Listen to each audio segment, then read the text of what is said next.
নমস্কাৰ বন্ধুসকল, আজি আমি আপোনালোকক আঙুঠিৰ বিষয়ে জনাম।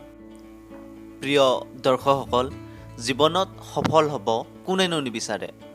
কোনেনো নিবিচাৰে যে তেওঁলোকৰ কামবিলাক সোনকালে হওক, তেওঁলোক অধিক ভাগ্যৱান হওক, জীৱনৰ সকলো সমস্যা সমাধান হওক। বন্ধুসকল, আজি আমি বিভিন্ন ধাতুৰ আঙুঠিৰ বিষয়ে আলোচনা কৰিম। আপুনি বিভিন্ন ধাতুৰ আঙুঠিবিলাক কেনেকৈ পিন্ধিব আৰু তাৰ পৰা আপুনি নিজকে কেনেকৈ ভাগ্যৱান কৰি তুলিব। প্ৰথমতে আপোনালোকক ৰূপ নহ'লে প্লেটিনামৰ আঙুঠি কিয় আৰু কেনেকৈ ব্যৱহাৰ কৰিব তাৰ বিষয়ে জনাম। ধৰি লওক, জীৱনত আপোনাৰ একোৱে ভাল নলগা হৈছে, আপোনাৰ সুখ শান্তিৰ অভাৱ হৈছে, আপোনাৰ উৎসাহ উদ্দীপনা কমি গৈছে, আপোনাৰ প্ৰেম সম্পৰ্কত ব্যাঘাত জন্মিছে। এইবিলাক দিশৰ অধিপতি গ্ৰহ হ'ল শুক্ৰদেৱ। শুক্ৰদেৱৰ আঙুলি হ'ল বুঢ়া আঙুলি। আপুনি উল্লেখিত দিশসমূহৰ শুভ ফলাফল বৃদ্ধিৰ বাবে বুঢ়া আঙুলিত প্লেটিনাম বা ৰূপৰ আঙুঠি পিন্ধিব পাৰে। আঙুঠিটো জইনলেছ হ'লে ভাল হয়। বহুতেই আকৌ প্ৰশ্ন কৰে, সোঁ হাতত পিন্ধিম নে বাওঁ হাতত পিন্ধিম। সোঁ হাতখন হ'ল কৰ্মৰ হাত, সেয়ে সোঁ হাতত পিন্ধিলে সোনকালে ফলাফল পোৱা যায়। আন এটা মূল্যৱান ধাতু হৈছে সোণ। সোণৰ আঙুঠি কেনেকৈ ব্যৱহাৰ কৰিব আৰু কিয়? আপুনি সোণৰ আঙুঠি তৰ্জনী আঙুলিটোত পিন্ধিব পাৰে।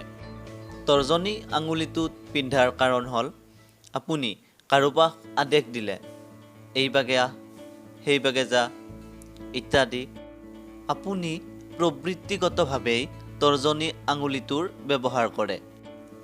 আপোনাৰ নেতৃত্বশীল ক্ষমতা, প্ৰশাসনিক ক্ষমতা, জ্ঞান, আপোনাক কোনে কিমান সন্মান জনাব ইত্যাদি এই আঙুলিটোৰ লগত জড়িত। বৃহস্পতিদেৱ এইটো আঙুলিৰ অধিপতি। ধৰক, আনে আপোনাৰ কথা নুশুনে, আপোনাক মানি নচলে, আপোনাৰ সন্মান নকৰে, আপুনি তৰ্জনী আঙুলিত সোণৰ এটা আঙুঠি পিন্ধিব পাৰে। ইয়াৰ ফলত আপোনাৰ শুভ ফলাফল বৃদ্ধি হ'ব। আহক এইবাৰ তামৰ আঙুঠিৰ বিষয়ে জনাওঁ। আমাৰ চেনেলটোৰ সৈতে জড়িত হৈ থাকিবলৈ ৰঙা ছাবস্ক্ৰাইব বাটনটোত ক্লিক কৰক। লগতে আমাৰ নতুন ভিডিঅ'সমূহৰ আপডেট পাবলৈ এই বেল চিহ্নটোত ক্লিক কৰক। তেজ সম্পৰ্কীয় অসুখ সঘনাই হয়। আপোনাৰ সঘনাই এলাৰ্জি হয়। আপোনাৰ উৎসাহ উদ্দীপনা বা কামৰ প্ৰতি ৰাগি বা আসক্তি কমিছে। আপোনাৰ ল'ৰা ছোৱালীয়ে একো কাম গম্ভীৰভাৱে নলয়, লাগিলে পঢ়া শুনাই হওক বা অন্য কিবাই হওক। এইবিলাক দিশৰ শুভ ফলাফল বৃদ্ধিৰ বাবে আপুনি তামৰ আঙুঠি এটা আপোনাৰ অনামিকা আঙুলিত পিন্ধিব পাৰে। ধৰি লওক, আপোনাৰ খুব সোনকালেই খং উঠে, আপোনাৰ জিভাৰ ওপৰত আপোনাৰ কণ্ট্ৰল নাই, আপুনি নিজৰ কথাৰে আনক আকৰ্ষণ কৰিব নোৱাৰে।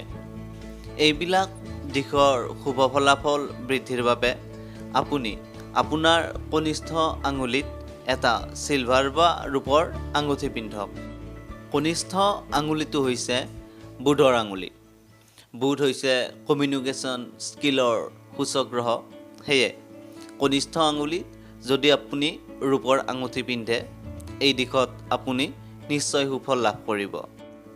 যদি আপোনাৰো আমাৰ ভিডিঅ'সমূহ ভাল লাগে, শ্বেয়াৰ, ছাবস্ক্ৰাইব আৰু লাইক কৰিব নাপাহৰিব। ধন্যবাদ।